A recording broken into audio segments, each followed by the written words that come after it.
गहरे हरे जंगल के बीचों बीच, जहां हर सुबह सूरज की किरणें पत्तों पर झिलमिलाती थीं, एक खास दुकान थी। भालू की आइसक्रीम की दुकान।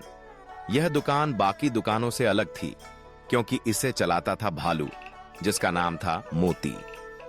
मोती भालू सबसे शांत, मिलनसार और उदार था और उसकी दुकान पर पूरे जंगल के प्राणी बड़े चाव से आते थे।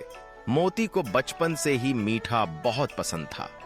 जब वह छोटा था तब उसकी दादी उसे जंगल के ताजे फलों और शहद से बना आइसक्रीम जैसा ठंडा मीठा व्यंजन बनाकर खिलाती थीं।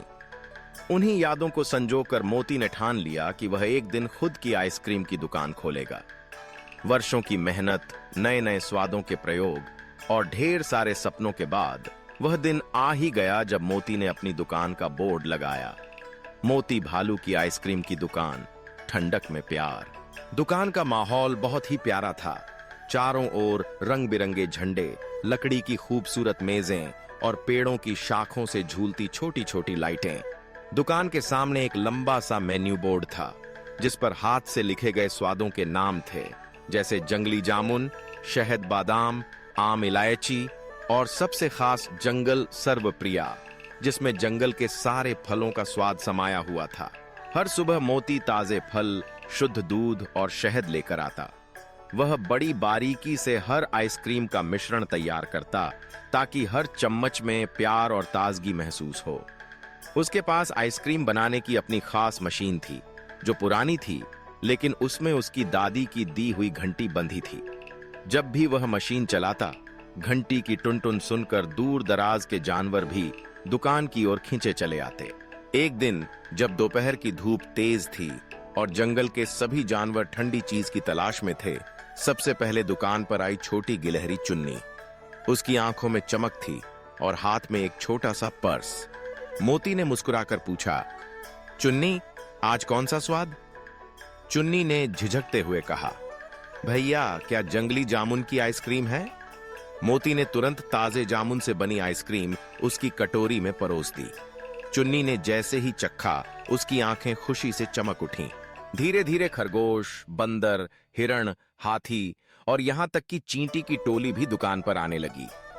मोती सबको उनकी पसंद की आइसक्रीम परोसता और साथ में एक मुस्कान भी देता। उसकी दुकान पर हर किसी के लिए कुछ खास था। बड़ों के लिए बादाम शहद का स्वाद, बच्चों के लिए मीठा आम और जो नए स्वाद आजमाना चाहते थे उनके लिए जंगल सर्वप्रिया। एक दिन दुकान पर भालू की सबसे प्यारी दोस्त लोमड़ी रानी आई। वह थोड़ी दुखी थी क्योंकि उसका जन्मदिन था, लेकिन कोई उसे याद नहीं कर रहा था। मोती ने उसकी पसंदीदा आइसक्रीम इलायची शहद से एक बड़ा सा कोन बनाया।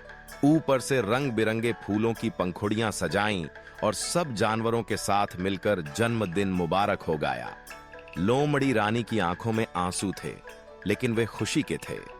धीरे धीरे मोती की दुकान सिर्फ आइसक्रीम खाने की जगह नहीं, बल्कि जंगल के जानवरों के मिलने जुलने, हंसने खेलने और दोस्ती निभाने की जगह बन गई। यहाँ छोटे बड़े, धीमे तेज सब मिलकर खाते पीते, अपनी बातें बांटते।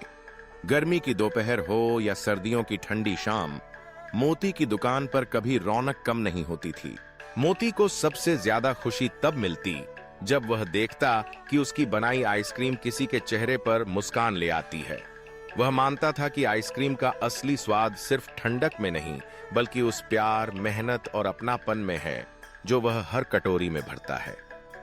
जंगल में जब भी कोई नया मौसम आता, मोती कुछ नया स्वाद ईजाद करता।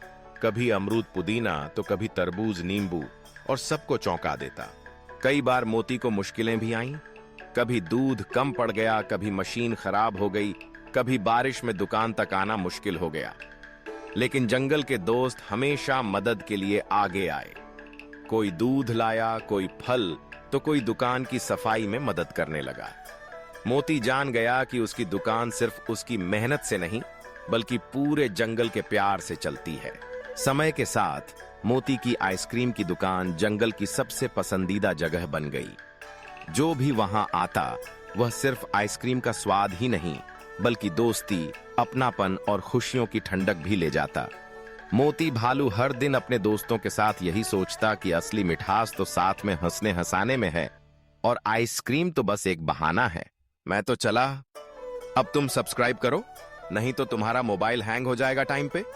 सब्सक्राइब कर लो, नहीं तो रात को तुम्हारे सपनों में मैं आकर डांस करूंगा। लाइक करो, सब्सक्राइब करो, शेयर करो और मस्त रहो भाइयों। Bye bye.